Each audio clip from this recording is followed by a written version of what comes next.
मंजिलें उन्हीं को मिलती है जिनके सपनों में जान होती है। मंजिलें उन्हीं को मिलती है जिनके सपनों में जान होती है। पंख उड़ने से कुछ नहीं होता यारो, हौसलों से उड़ान होती है, हौसलों से उड़ान होती है। धन्यवाद।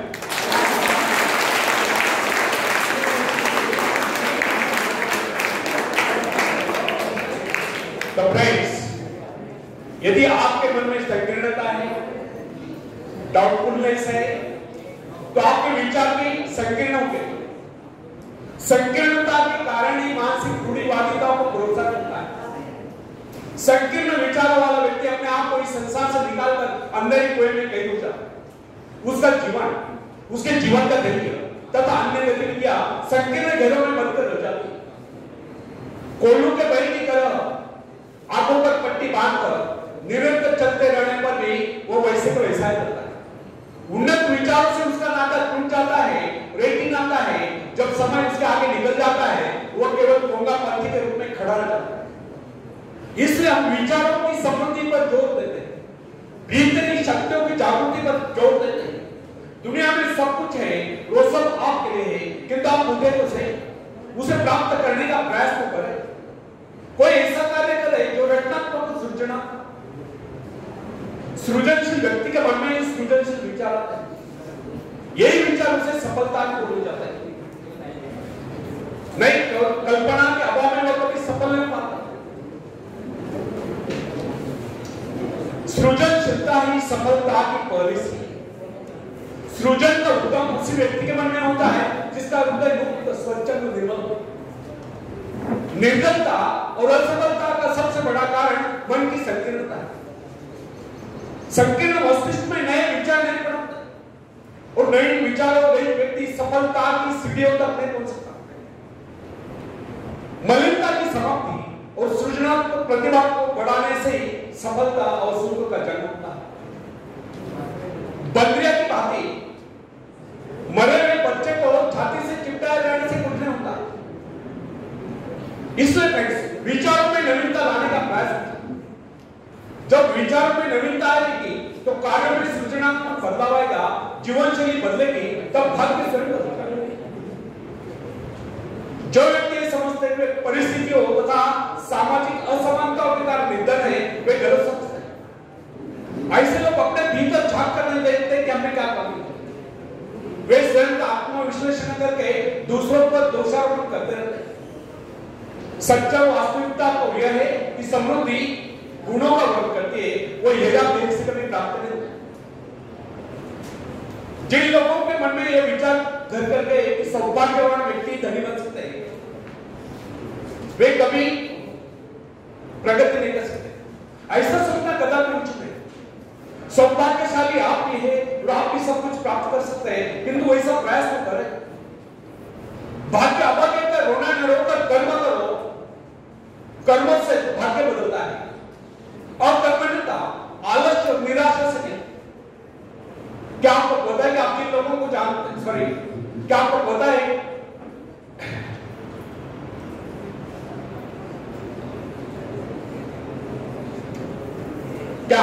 कि आपके भाग्य में क्या है? जो व्यक्ति प्रकृति के आंगन स्रोतों की प्रचुरता को समझते हुए धन उत्पादन के प्रयत्नशील है और जो यह समझते कि इस संसार में किसी चीज की कोई कमी नहीं, वे एक दिन अवश्य धनी हो जाते।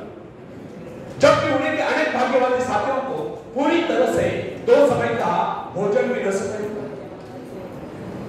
समृद्ध होने का मूल मंत्र है कि व्यक्ति अपने मानसिक दिवालेपन से बचे, हताश होना छोड़ दे और अपने आप को समृद्ध अनुभव करे, प्रेरणा स्रोत बढ़े। या मैं एक ऐसे व्यक्ति का जिक्र अवश्य करना चाहूंगा जिसके मन में इस बात के लिए अविश्वास है। उसने अपने जीवन में अच्छे बुरे अनेक प्रकार के उतार चढ़ाव देखे, परंतु उसे अभी तक संसार की प्रत्येक वस्तु में विशिष्ट रुचि। उससे बातचीत के समय आप उसके व्यक्तित्व से अवश्य पहचान। वो किसी भी वस्तु को साकार नहीं समझता। जीवन की छोटी सी छोटी बातें तथा इर्द गिर्द बिखरी हुई सामान्य और नगण्य वस्तु में उसके लिए कुछ ना कुछ महत्व रखती है। छोटे से छोटा काम भी बड़े मनोरूप से करता है। ऐसा प्रतीत होता है कि उसके सभी कार्य कर्तव्यशीलता के उदाहरण। किसी भी काम को करने के लिए वह अनावश्यक उधर में नहीं घुसता। ऐसा प्रतीत होता है कि जिस प्रकार सूर्य का प्रकाश सारी पृथ्वी को ढके हुआ है, उसी प्रकार उससे मिलने वाले सभी लोग उससे चाहते हैं, उससे प्यार करते हैं। उसके मन में कई लेशमात्र में किसी प्रकार के अविश्वास की भावना नहीं चलती। फ्रेंड्स, स्वस्थ और विघ्न बाधाओं रहित जीवन जीने वाले व्यक्ति दूसरों के लिए प्रेरणा स्रोत होते हैं। यहां मैंने जिस व्यक्ति का उल्लेख किया वो धनी नहीं, परंतु उसे जो प्रसन्नता प्राप्त है वे संसार के बड़े से बड़े धनवान व्यक्ति को भी प्राप्त है। दूसरों के जीवन को समृद्ध बनाने के लिए उनकी सहायता करने वाले व्यक्ति ही समृद्ध जीवन बिता सकते हैं। मुझे पूछना छोड़े फ्रेंड्स, आपके संपर्क अनेक ऐसे व्यक्तियों से आए होंगे जो बहुत ही धनी है, परंतु न्याय बेकार निकलते हैं। ना वे खुद खाते हैं, ना दूसरों को खाने देते। अपनी हड्डियां गला गला कर धन जोड़कर चले जाते हैं, खूब भूखे मरते हैं, अपनी इच्छाओं को मारकर पैसा एकत्रित करते हैं। आखिर ऐसे हमें किस काम? कंजूसी और लालच का बिके ऐसे लोग बिल्कुल उन्हीं फलों के समान होते हैं जो किसी भूखे व्यक्ति का पेट भरने के बजाय पेट की डाल पर ही सड़ कर नष्ट हो जाते हैं। इस प्रकार की समृद्धि से तो गरीबी लाभ पाना चाहिए। यदि हमें एक बात ज्ञात हो जाए कि शक्ति का मूल स्रोत हमारे भीतर ही विद्यमान है, तो हमें इधर उधर भटकने की आवश्यकता नहीं है। अंतर्मुखी प्रेरणा स्रोत इतना समृद्ध है, जो उसे एक बार प्राप्त कर लेता है वो संसार की समस्त समृद्धियों का स्वामी हो जाता है। प्रेरणा रूपी अमृत पात्र के एक बूंद उसके जीवन की सारी शिष्टता को समाप्त करके उसे हरियाली में बदल देती है। प्राय लोगों के साथ कठिनाई यह है कि वे कस्तूरी नूर के समान अपने नाभि में स्थित कस्तूरी को ढूंढने के लिए जीवन भर इधर उधर भटकते रहते हैं और अपने नाभि में स्थित सुगंध के स्रोत को ढूंढने का। वस्तुतः समृद्धि का मूल स्रोत हमारे भीतर ही विद्यमान है। आवश्यकता केवल इस बात के कम से खोज ले। यही कारण क्या हमें अपने जीवन से वही कुछ मिलता है जो हम उससे मांगते हैं। हमारा वातावरण, हमारी परिस्थितियां, हमारा व्यक्तित्व आदि सभी कुछ हमारे विचारों के अनुरूप ही स्वरूप धारण करता चला जाता है। फ्रेंड्स, जो व्यक्ति लगातार गर्मी के डर से आक्रांत रहता है वो स्वयं ही निकम्मा हो जाता है। वो सदैव यही सोचता रहता है वो अभागा है और दुनिया की सुख समृद्धि उसके लिए नहीं बनी, तो उसको समृद्धि किस प्रकार प्राप्त होती है? स्वास्थ्य, ईश्वर विश्वास, आस्था और उद्यम में कमी के कारण ही व्यक्ति सदैव पददलित बना रहता है। जो व्यक्ति समझते कि समृद्धि हमारा जन्मसिद्ध अधिकार है और इसे प्राप्त करने के प्रयास कभी निष्फल नहीं होते हैं, समृद्ध एक न दिन अवश्य उनके कदम जुड़ती है। आवश्यकता केवल इस बात के कम से ढंग से सोचें। मैं अनेक ऐसे व्यक्ति को जानता हूं जो आयु पर प्रसन्नता प्राप्त करने के लिए तरस रहे, परंतु प्रसन्न न हो सके। उन्होंने कभी अपने जीवन के संबंध में सही ढंग से सोचने का प्रयास नहीं किया। वे सोचते कुछ रहे, करते कुछ रहे। इसका परिणाम यह हुआ न उन्हें सुख मिला न समृद्धि प्राप्त हुई। मेरे कहने का अर्थ यह नहीं कि सभी लोग एक समान होते हैं।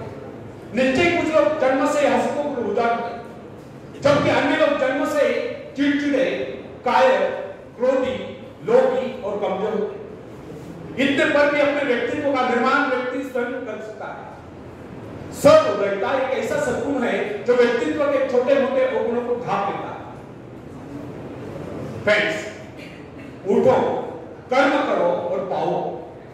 स्वयं को हीन भावना से मुक्त कीजिए और इस रहस्य को भली भांति जान लीजिए कि प्रकृति के भंडार अनंत है। ईश्वर हम सब की देखभाल करता है। उस सृष्टि निर्माता के पास, उस सृष्टि निर्माता वाले के पास किसी चीज की कोई कमी नहीं। हम उसकी संतान हैं और उसकी सारी संपत्ति हमारी। हमारा जन्म इसलिए हुआ है कि हम अपने जीवन को गौरवशाली बनाएं। मनुष्य इस सृष्टि का श्रेष्ठतम प्राणी, उसका कर्तव्य है कि वो अपने पार्श्विक शक्तियों पर विजय प्राप्त करके उनका रूपांतरण सकारात्मक, रचनात्मक, निर्माणात्मक शक्तियों में करें और इन शक्तियों का प्रयोग मानव जीवन के विकास के लिए करें। इन विनाशकारी तत्वों का सही ढंग से नियंत्रण होने पर ही संसार से गरीबी और भूखमरी समाप्त हो सकती है। सृष्टि निरंतर विकास की ओर अग्रसर है, वो विकास की योजना पर चल रही है। काम करने वाला या कभी भूखा नहीं रहता, फिर सुकर्म करने वाले व्यक्ति को कभी नहीं पाता। समृद्धि आपके व्यक्तित्व की देन है, भाग्य अभाग्य से उसका कोई लेन देन नहीं। अपने व्यक्तित्व को सुधारिए, सफलताएं, सुख समृद्धि, खुशियां स्वयं चलकर आपके पास आएगी और आप कामयाबी के शिखर पर होंगे। आखिर में एक शेर में सुनाता हूं, तुम उड़ सकते हो मुक्त आकाश में, तो मुक्त आकाश में पंछी, तुम व्यर्थ गए, तुम भूल गए हो कि तुम्हारे पास पंख है, तुम पैरों से चल रहे हो, तुम आकाश में उड़ सकते हो, थोड़ा फड़फड़ाओ ताकि तुम्हें एहसास हो जाए।